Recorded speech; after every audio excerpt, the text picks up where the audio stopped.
Retail sales are a key indicator of the mood of American consumers. They reflect how much people are willing and able to spend on goods and services in different sectors of the economy. In April 2023, retail sales declined by 1% from the previous month, but increased by 2.9% from the same month last year, according to the Census Bureau. This means that consumers spent less in April than they did in March, but more than they did in April 2022. What factors contributed to this mixed picture of consumer spending? Let's take a closer look at the data. The monthly decline in retail sales was mainly driven by a sharp drop in auto sales, which fell by 10.4% from March to April. This was partly due to a global shortage of semiconductors, which affected the production and supply of new vehicles. Consumers also faced higher prices and lower incentives for buying cars, as demand outstripped supply. Auto sales account for about 20% of total retail sales, so their decline had a significant impact on the overall figure. However, not all sectors of retail sales performed poorly in April. Some categories actually saw an increase in spending from the previous month, such as clothing and accessories, up 3.1%, furniture and home furnishings, up 2.7%, and sporting goods and hobbies, up 2.4%. These sectors benefited from the reopening of businesses and activities that were restricted by the pandemic, as well as the stimulus checks that many Americans received in March and April. Consumers were more confident and eager to spend on discretionary items that enhance their lifestyle and well-being. The annual increase in retail sales was even more impressive, as it showed how much the economy had recovered from the devastating impact of the pandemic a year ago. In April 2022, retail sales plunged by 14.7% from the previous month and by 21.6% from the previous year, as lockdowns and social distancing measures crippled consumer spending. A year later, retail sales were 31.7% higher than they were in April 2022, reflecting the remarkable resilience and adaptability of American consumers and businesses. The Census Bureau's report on retail sales in April 2023 reveals the mood of American consumers as one of cautious optimism. They are spending more than they did a year ago, but less than they did a month ago. They are supporting the recovery of some sectors of the economy, but facing challenges in others. They are enjoying the benefits of vaccination and stimulus, but also coping with inflation and supply chain disruptions. The future of consumer spending will depend on how these factors evolve in the coming months. Retail sales are a key indicator of the health and mood of an economy. They measure the total value of goods sold by retailers, such as supermarkets, department stores, online shops, and gas stations. Retail sales reflect the consumer confidence and spending habits of the people who buy these goods. When consumers are optimistic about their income, job prospects, and future economic conditions, they tend to spend more on goods and services that improve their quality of life. This boosts the retail sales and the overall economic activity. On the other hand, when consumers are pessimistic or uncertain about their financial situation, they tend to save more and spend less on non-essential items. This reduces the retail sales and the economic growth. One of the factors that influence consumer confidence and spending habits is the labor market. The labor market is the place where workers and employers interact to determine wages, hours, and employment conditions. A strong labor market means that there are more jobs available than workers looking for them, and that wages are rising faster than inflation. A weak labor market means that there are fewer jobs than workers, and that wages are stagnant or declining.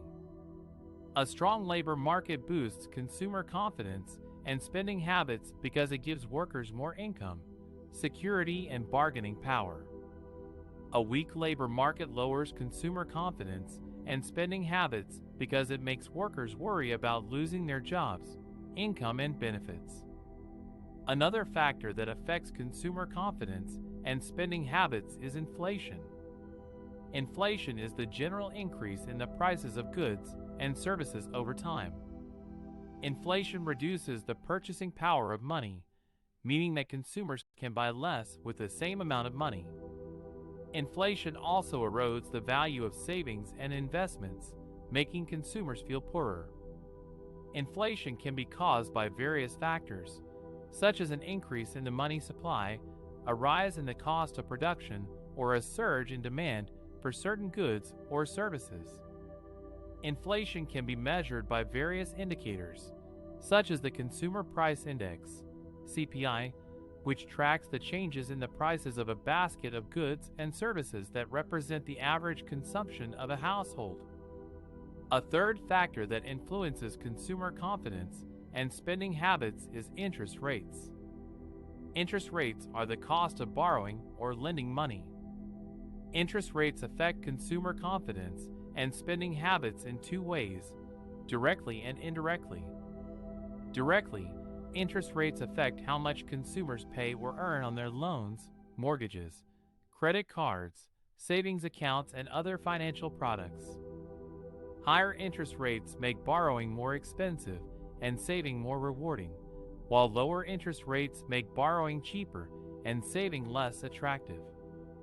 Indirectly, interest rates affect how much consumers spend or save by influencing their expectations about future inflation, income, and economic growth.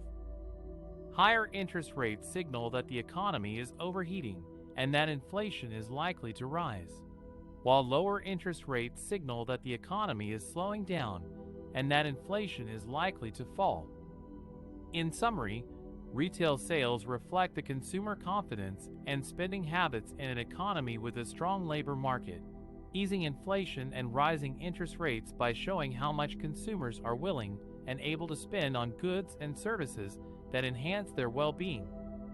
Retail sales are a vital source of information for policymakers, businesses, and investors who want to understand the current state and future direction of the economy. E-commerce is a booming industry that has been growing steadily over the years. According to Oberlo, the global e-commerce growth rate for 2023 is forecast at 8.9%, bringing global e-commerce sales worldwide to $5.9 trillion. This marks a 1.8 percentage point increase from 2022's growth rate, which followed a massive dip from 2021 due to the coronavirus pandemic. However, e-commerce sales are not expected to overtake brick-and-mortar sales anytime soon. Forbes Advisor reports that 20.8% of retail purchases are expected to take place online in 2023, while the remaining 79.2% will still happen in physical stores. This shows that consumers still prefer a hybrid shopping experience that combines the convenience of online shopping with the tangibility of in-store shopping. One of the reasons why consumers choose to shop in physical stores is that they can see, touch, and try the products before buying them. This reduces the risk of dissatisfaction, returns, and exchanges. Another reason is that they can enjoy the social aspect of shopping with friends and family, as well as the personalized service and assistance from store staff. Moreover, some consumers may prefer to shop locally and support small businesses in their communities. Therefore, brick-and-mortar stores remain the primary point of purchase for many consumers who value these benefits. However, this does not mean that they ignore e-commerce altogether. In fact, many consumers use both channels to research and compare products, prices, and reviews before making a purchase decision. They may also use online platforms to order products for delivery or pick up from physical stores.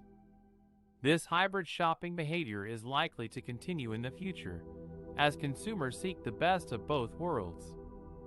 According to Insider Intelligence, e-commerce share of total retail was nearly flat from 2021 to 2022, an unprecedented outcome. This suggests that the gap between e-commerce sales growth and retail sales growth has shrunk, and that both channels are equally important for retailers and consumers. In conclusion, e-commerce sales are expected to grow by 10 to 12% in 2023, but brick-and-mortar stores remain the primary point of purchase for consumers who prefer a hybrid shopping experience. Retailers who want to succeed in this competitive market need to adopt an omni-channel strategy that integrates both online and offline channels and offers a seamless and satisfying customer journey.